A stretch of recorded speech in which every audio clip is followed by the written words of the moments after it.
टमाटर में से एक के दाने हरे होते हैं।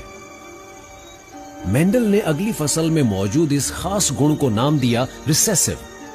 कुछ चीजों को उन्होंने कहा फैक्टर्स।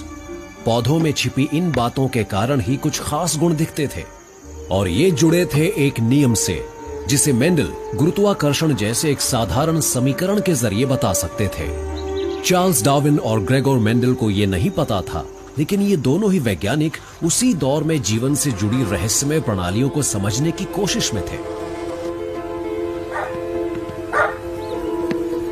डार्विन ने सभी जीवों में मौजूद एक समानता का सबूत पेश किया।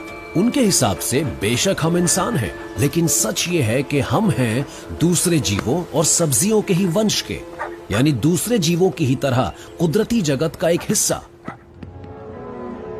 मेंडल ने जाना कि ऐसे कुछ नियम हैं जो जीवन के आगे बढ़ते संदेशों को नियंत्रित करते हैं। उन्होंने तो विज्ञान के एक बिल्कुल नए क्षेत्र का पता लगा लिया था, लेकिन 35 साल तक किसी ने ये नहीं जाना। अंतिम समय में उन्हें मालूम नहीं था कि विज्ञान के इतिहास में दुनिया उन्हें एक दिग्गज मानेगी। 20वीं सदी की शुरुआत में मेंडल के काम को फिर शुरू किया गया और उनके एक बड़े समर्थक थे British zoologist William Bateson.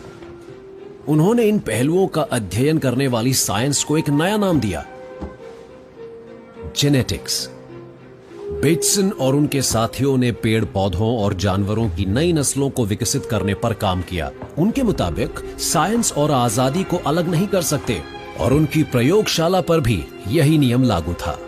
Nikolai Ivanovich Vavilov रूस के एक बॉटनिस्ट थे। उन्होंने बेटसन की विचारधारा को ज्यादा ही गंभीरता से लिया। वो नई साइंस जेनेटिक्स के जरिए ये सीखना चाहते थे कि दुनिया का पेट कैसे भरें।